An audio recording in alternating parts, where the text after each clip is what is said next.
Assalamualaikum warahmatullahi wabarakatuh. Perkenalkan, nama saya Aisyah Manhia. Di sini saya akan menjelaskan materi tentang saham. 1. Yaitu pengertian saham. Saham adalah yaitu yang pertama A. Tanda bukti penyertaan kepemilikan modal atau dana pada suatu perusahaan. B. Kertas yang tercantum dengan jelas nilai nominal, nama perusahaan, dan diikuti dengan hak dan kewajiban yang dijelaskan kepada setiap pemegangnya. C. Yaitu persediaan yang siap untuk dijual. Yang kedua yaitu pengertian common stock dan preference stock.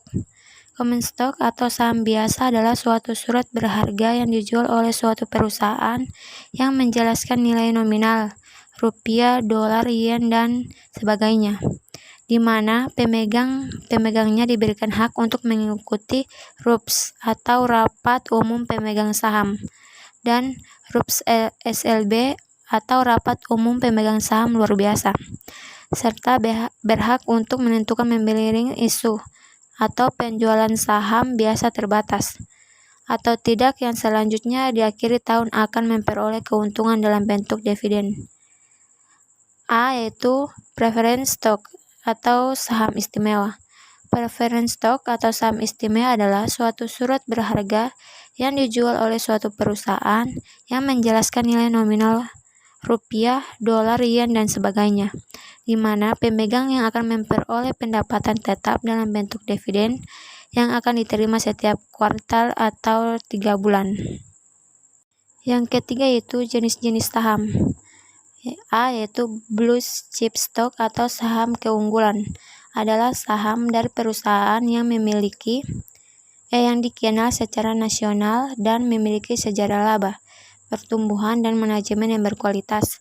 B. Yaitu growth stock, adalah saham-saham yang diharapkan memberikan pertumbuhan laba yang lebih tinggi dari rata-rata saham-saham lainnya, dan karenanya mempunyai PER yang tinggi. C. Yaitu defensive stock, saham-saham defensif, adalah saham yang cenderung lebih stabil dalam masa resesi atau perekonomian tidak menentu berkaitan dengan dividen, pendapatan, kinerja pasar. D. Yaitu cicilan stock, adalah sekuritas yang cenderung naik nilainya secara cepat saat ekonomi semarak dan jatuh juga secara cepat saat ekonomi lesu. Bagian E. Seasonal stock, adalah perusahaan yang penjualannya bervariasi karena dampak musiman, misalnya karena cuaca liburan. Sebagai contoh, pabrik mainan memiliki penjualan musiman yang khusus pada musim Natal. F. Yaitu speculative stock, adalah saham yang kondisinya memiliki tingkat spekulasi yang tinggi, yang kemungkinan tingkat pengembalian hasilnya adalah rendah atau negatif. Yang keempat yaitu aigo saham. Aigo saham merupakan selisih dari harga jual dan harga beli. Dimisalkan harga jual adalah Rp750 per lembar, maka aigo saham yang dicatat adalah Rp70 per lembar saham. Yang kelima yaitu menghitung rate of return pada preference stock dan common stock. Ada yang menarik pada saat seseorang memiliki preference stock, saham istimewa. Jika dilihat dari perspektif rate of return, yaitu saham preference ini biasanya memberikan dividen yang tetap setiap tahunnya, seperti halnya obligasi. Pada umumnya, saham preference ini tidak mempunyai hari jatuh perpetuity. Rate of return dari saham preference ini dapat ditentukan dengan menggunakan rumus sebagai berikut. Rate of return sama dengan dividen per lembar saham preference per harga pasar. Contoh soal yaitu diketahui bahwa PT Mutiara Timur memiliki saham istimewa dengan nilai nominal sebesar Rp 1 miliar dan pembayaran dividen dilakukan setiap tahunnya sebesar Rp 150 juta, serta harga pasar untuk saham tersebut sebesar Rp 420 juta. Maka berdasarkan data tersebut, kita dapat menghitung rate of return dari saham preference PT Mutiara Timur. Rate of return sama dengan dividen per lembar saham preference per harga pasar. Rate of return sama dengan 100 juta per 420 juta sama dengan 0,3571 sama dengan 35,71%. Maka rate of return yang diperoleh adalah 35,71%. Yang keenam yaitu keuntungan memiliki saham.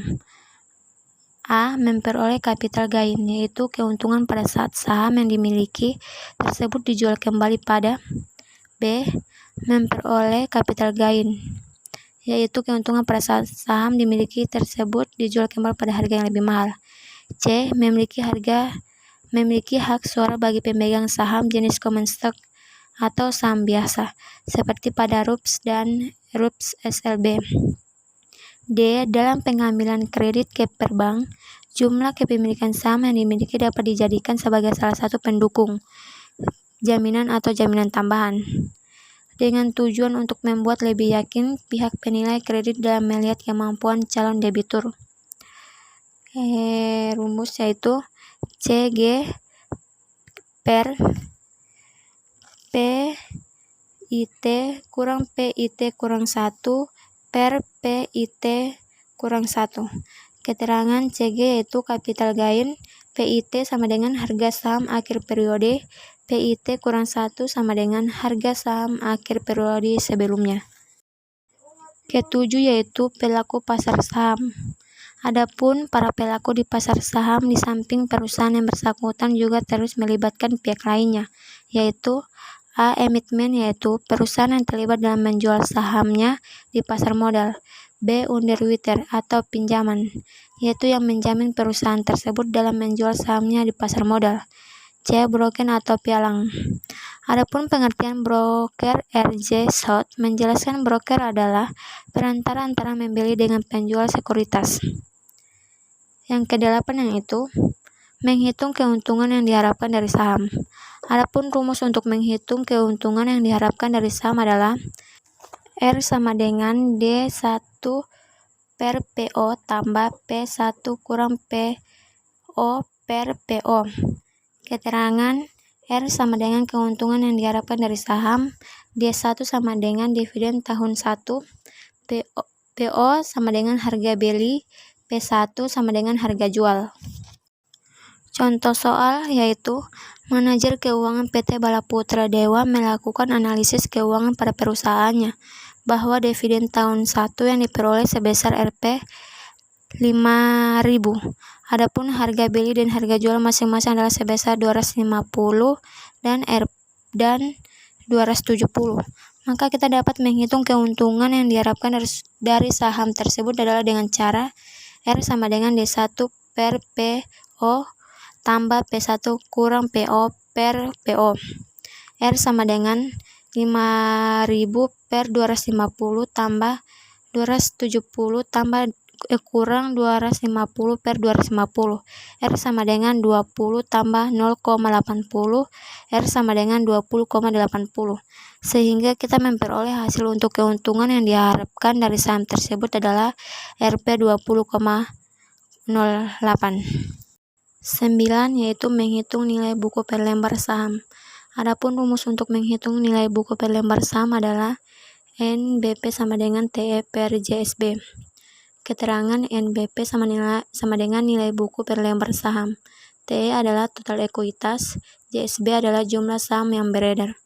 Contoh soal, diketahui bahwa nilai total ekuitas PT Murti Abadi adalah Rp 4 juta dan jumlah saham yang beredar sebanyak 15 lot. Maka nilai buku per lembarnya adalah NBP sama dengan TE per JSB.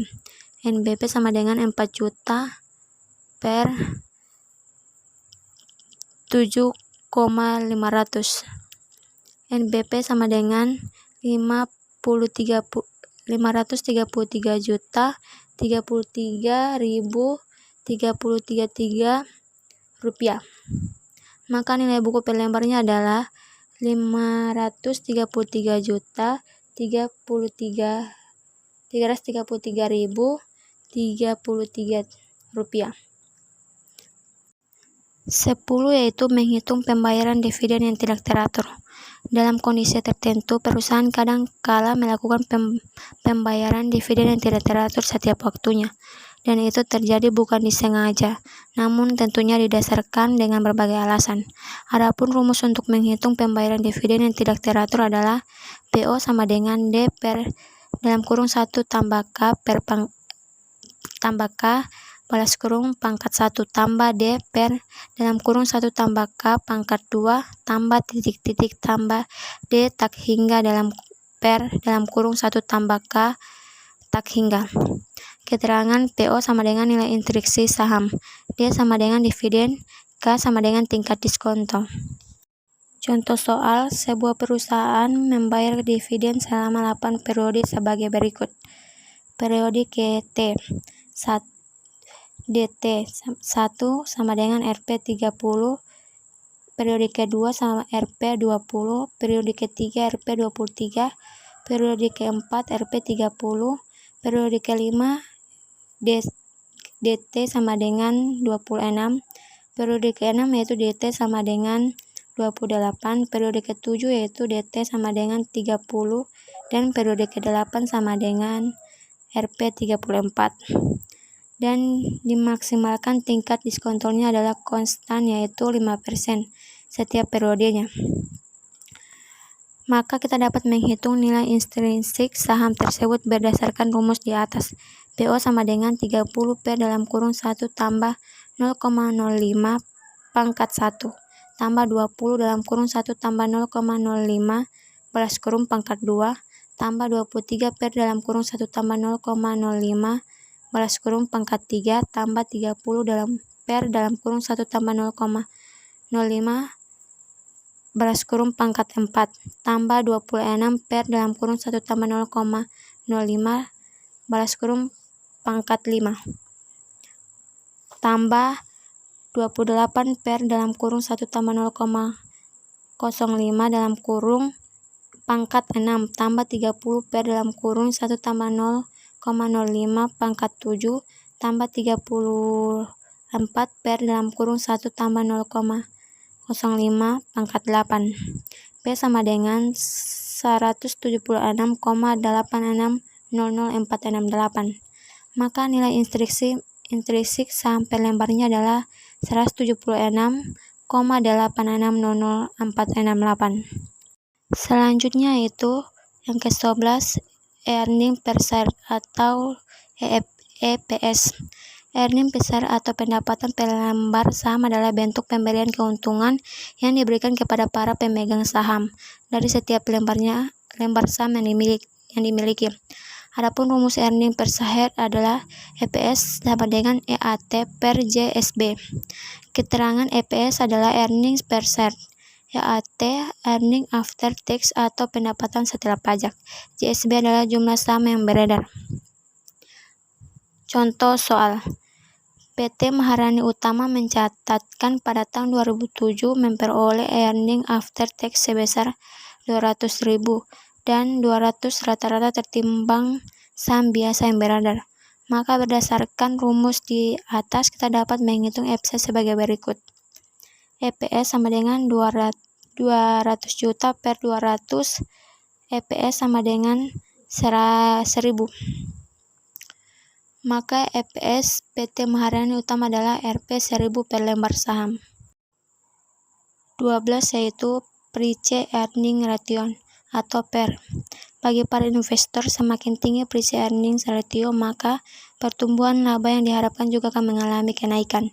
Dengan begitu, market price per share atau harga pasar per lembar saham dengan earning per share laba per lembar.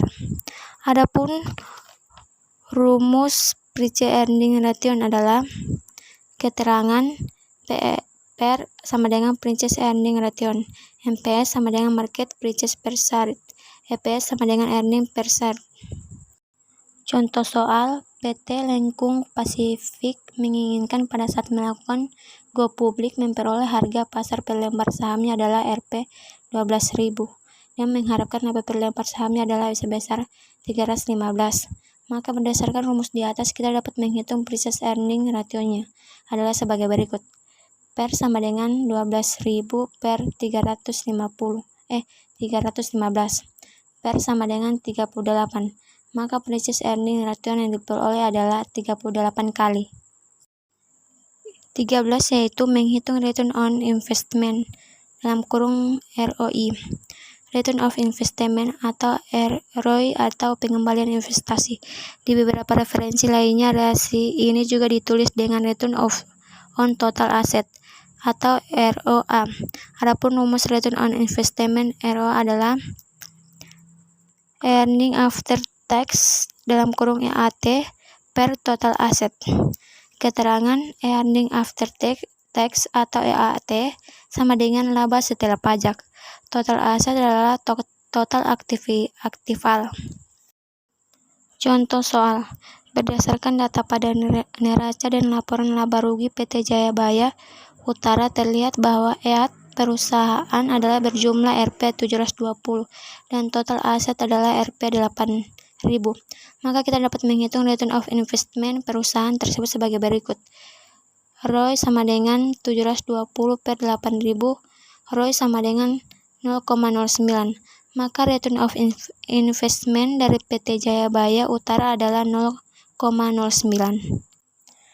14 yaitu menghitung return of equity atau ROE. Return on equity disebut juga dengan laba atas equity. Rasio ini mengkaji sejauh mana suatu perusahaan mempergunakan sumber daya yang dimiliki untuk mampu memberikan laba atau ekuitas. Adapun rumus return of equity atau ROE adalah earning after tax (EAT) per shareholders equity. Keterangan earning after tax atau EAT sama dengan laba setelah pajak. Shareholders equity adalah modal sendiri. Contoh soal. Berdasarkan data pada neraca dan laporan keuangan PT Gunung Bromo pada tahun 2010, disebutkan bahwa laba setelah pajak perusahaan adalah Rp1.265 dan dana sendiri adalah Rp3.803. Maka kita dapat menghitung return of equity dari PT Gunung Bromo tersebut sebagai berikut. Jawaban ROE sama dengan 1.265 per 3.803. ROI sama dengan 0,33. Maka return of equity dari PT Gunung Bromo adalah 0,33. 15 yaitu Zero Growth Model dan Signaling Theory. Zero Growth Model atau yang lebih banyak investor menyebutnya model tiap bertumbuh. Kondisi zero growth model merupakan kondisi yang harus berhati-hati untuk dipahami oleh pihak investor, karena bagi investor naik, turun, dan konstannya saham di pasar atau market akan memberikan sinyal positif dan negatif. Konsep signaling teori adalah teori yang membahas tentang naik turunnya harga di pasar, sehingga akan memberi pengaruh pada keputusan investor. Adapun rumus zero growth model adalah P 0 sama dengan D per K. Contoh soal. PT Mahoni Pasifik Utama pada tahun 2007 mengumumkan membawa dividen konstan sebesar Rp500 juta setiap tahunnya. Suku bunga diskonto per tahunnya adalah ditetapkan 17,5%. Maka kita dapat menghitung nilai instruksi saham per lembarnya. PO sama dengan 500 juta per 0,175. Contoh soal. PT Mahoni Pasifik Utama pada tahun 2007 mengumumkan membayar dividen konstan sebesar Rp500 juta setiap tahunnya. Suku bunga diskonto per tahunnya adalah ditetapkan 17,5%. Maka kita dapat menghitung nilai instruksi saham per lembarnya. Jawaban PO sama dengan 500 juta per 0,175. PO sama dengan 2.842.142.857 rupiah. Maka nilai instruksi saham per lembarnya diperoleh sama dengan 2.857.143.857 rupiah. Contoh soal. Manajer keuangan PT Cahaya Sakti Mandala mengumumkan penerimaan dividen tahun 2008 sebesar Rp8 miliar. Adapun ratio of return yang diinginkan adalah 20%. dari pertumbuhan ditaksir 19,5%. Maka kita dapat menghitung nilai dari saham biasa tersebut adalah BO sama dengan 8 miliar per 0,20 kurang 0,195. BO sama dengan 8 miliar per 0,005. BO sama dengan 1 miliar 600 juta rupiah.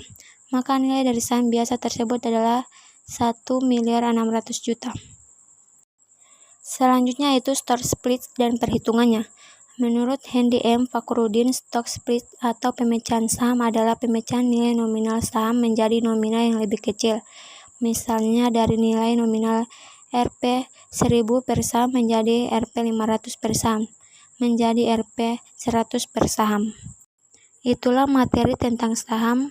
Sekian dari saya. Wassalamualaikum warahmatullahi wabarakatuh.